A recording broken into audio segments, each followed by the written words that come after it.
आज होती माझ्या भावाच्या 12 गड्याची कंदोरी, त्यामुळे आम्ही चाललो होतो माझ्या माहेरी. सो मी प्रिया माझ्या नवीन ब्लॉगमध्ये तुमचे सर्वांचे स्वागत करते. 4:30च्या उठून नैवेद्य करणं, सकाळीच उठून बसल्या आणि मला म्हणता उठना सकाळ झाली, आता रात्री झोपायची वेळ आहे का? आजी बाबा केव्हाचे उठले? आम्ही चाललो न्हावणं करायला. सकाळी 7:30लाच आवरून आम्ही घरातून बाहेर पडलो, कारण आम्हाला जायचं होतं कंदोरीसाठी, तेही माझ्या मामाच्या गावाला. पण त्याआधी आमचा एक स्टॉप होता मावशीच्या गावाला. तो हा सुंदर रस्त्याने आम्ही एन्जॉय करत निघालो होतो. प्रिष्का आणि मी छानपैकी तयार झाले होते आणि हवा तर एवढी होती तुम्ही बघू शकता, खूप जास्त हवा होती, पण खूप छान वाटत होतं. आम्ही बॅक साईडला बसलो होतो त्यामुळे.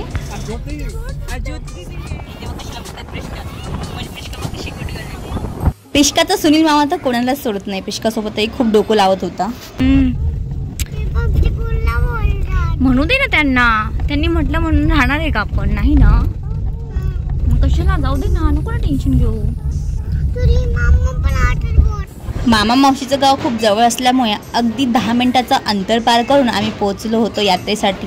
हे बघू शकता, ही आहे गावाकडची यात्रा आणि इथे कंदोरीचा कार्यक्रम आम्ही करणार आहे. जागृत असं देवस्थान असलेलं ही जांभईची माझ्या मामाच्या गावची देवी म्हणजे तुका देवी. सो खूप छान अशी मूर्ती, मनाला मोहून टाकणारी इथे आहे.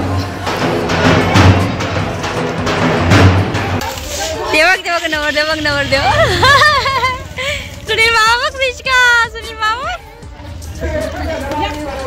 माझ्या भावाच्या 12 गाड्याचा नवस आम्हाला इथे फेडायचा होता, त्यासाठीच आम्ही इथे आलो होतो आणि तीच कंदोरी इथे होती. तुम्हाला माहीत आहे की माहीत नाही मला, बट ही खूप जास्त मोठ्या प्रमाणात प्रथा गावाकडे चालते.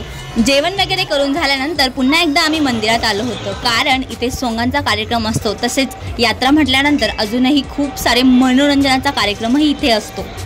रात्रीच्या 10 वाजल्यापासूनच हे सोंग निघतात आणि सकाळच्या ऑलमोस्ट 7:30-8 वाजेपर्यंत सोंग खेळत असतात.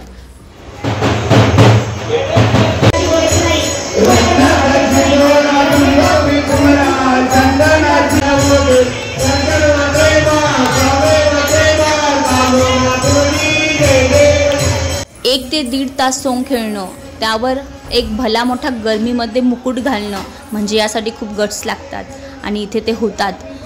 सो इथे प्रत्येक सोंगाची आरती केल्या जाते. आता हे आहे बाळांतरीचं सोंग. गणपतीचं, मयुराचं, सरस्वतीचं, लक्ष्मीचं, पार्वतीचं, हनुमानाचं आणि वेगवेगळ्या देवींचे सोंग इथे घेतले जातात आणि ते खेळले जातात. आणि एका साईडला चालू असतो तमाशा. हो, तमाशाही असतो, जे की पब्लिकली सगळ्यांसाठी ओपन असतो, पण तो एक चांगल्या प्रकारचा तमाशा इथे दाखवला जातो.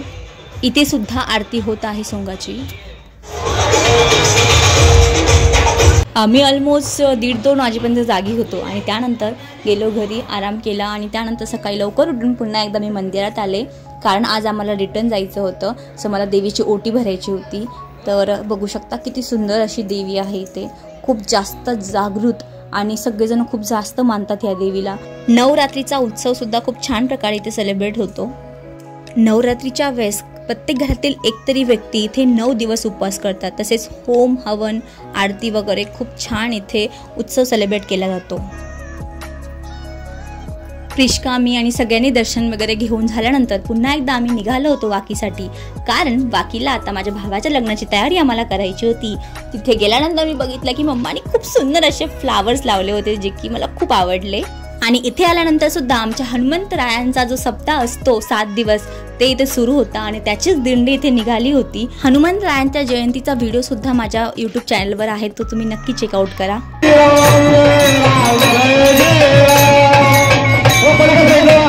हनुमंतरायांची जयंती, कीर्तन, भजन हे सगळं तिथे केल्यानंतर पुन्हा एकदा आम्ही जांभईला निघालो होतो, कारण लग्नाला फक्त 2-3 दिवस बाकी होते आणि त्यासाठी आम्हाला सगळ्या देवांची ओटी भरायची होती.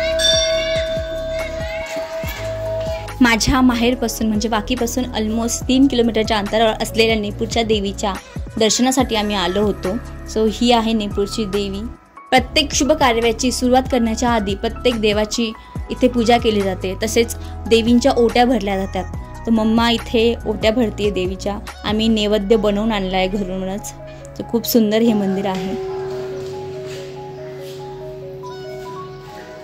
छान आवाज घुमतो त्याचा. 4 ते 5 किलोमीटरचं ट्रॅव्हल करून पुन्हा एकदा आम्ही आलो होतो चिंचोलीमध्ये, कारण इथे ही एक जागृत देवस्थान आहे तर अंबाबाईची ओटी भरण्यासाठी. होळी रंगपंचमीच्या वेळी ऑलमोस्ट 8 ते 15 दिवस या गावची यात्रा असते आणि ती खूप मोठ्या प्रमाणात इथे भरली जाते.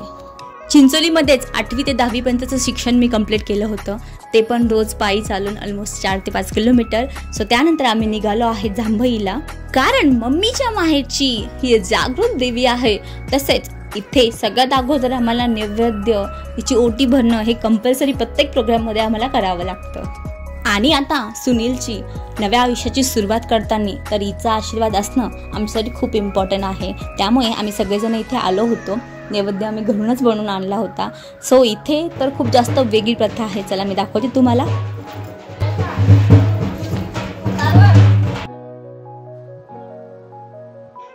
मुलाच्या किंवा मुलीच्या नवीन आयुष्याची सुरुवात ही खूप चांगली व्हावी, त्यांच्या आयुष्यामध्ये सगळं प्रेम आनंद राहावं, त्यासाठी ही प्रथा असते. याला गावाकडे देवीसमोर लोटांगण घालणे असं म्हणतात. मस्त हवंय ते. हे मंदिर खूप जास्त प्राचीन आहे आणि आता याचं नवीन कन्स्ट्रक्शन चालू आहे. सगळ्या देवींच्या ओट्या भरून आशीर्वाद घेऊन झाल्यानंतर आम्ही निघालो होतो पिशोडला, कारण आज होतं आमचं गडगनेर. सो भावाचं लग्न आहे ना, मग गडगनेर तो बनता आहे. पल्लवीचं म्हणजे माझ्या भावाच्या बायकोचं माहेर म्हणजे पिशोड, तिथे पोहोचेपर्यंत आम्हाला ऑलमोस्ट रात्र झाली होती. सो तिथेही एक हिराजी बाबाची मोठी यात्रा भरते, 15 दिवस असते ती पण. तर तिथे आम्ही आता पोहोचलो आणि गाडी पार्क करून आम्ही मंदिरात आलो होतो.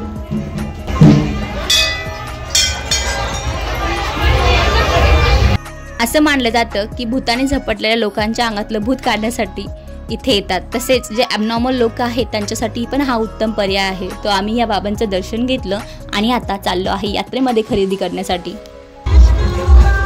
अजून काय घ्यायचं?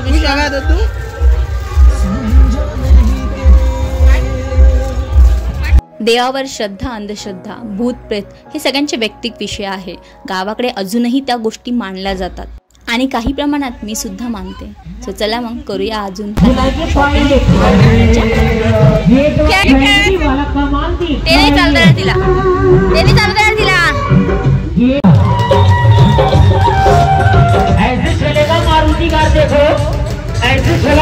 इथे खूप मोठ्या प्रमाणात वेगवेगळ्या प्रकारचे खेळणे आणि टॉईज होते, ज्यामध्ये एका याच्यामध्ये प्रिश्का बसली थोडा वेळ आणि नंतर आम्हालाही बसायचं होतं मोठ्या पाळण्यामध्ये किंवा ब्रेक डान्समध्ये. तर आम्ही चॉईस केला ब्रेक डान्स. मी आणि आदिती ब्रेक डान्समध्ये बसलो आणि आता आम्ही करणार आहे ब्रेक डान्सची एन्जॉयमेंट.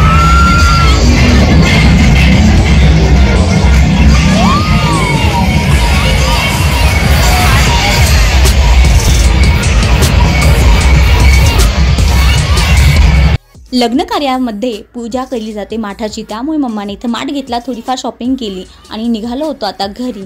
सो हा आकाशातला चंद्र किती छान वाटतो आहे ना. आणि आता करणार आहे आम्ही पुरणाचं जेवण.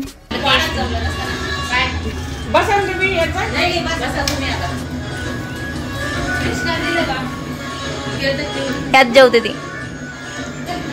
खूप छान असा आयता बनवलेला पुरणाचा स्वयंपाक आणि समोर भावाच्या लग्नाची व्हिडिओ कॅसेट. खूप छान वाटत होतं. त्यानंतर त्यांनी आम्हाला साड्या कपडे वगैरे दिले आणि आता पुन्हा एकदा आम्ही निघालो आहे घरी. असेच गावाकडच्या लग्नाच्या सिरीजमधले खूप सारे व्हिडिओ येणार आहे आणि काही आलेले सुद्धा आहेत, तेही चेकआउट करा. आवडला असेल तर लाईक शेअर सबस्क्राईब करायला विसरू नका. Thank you for watching. Bye bye.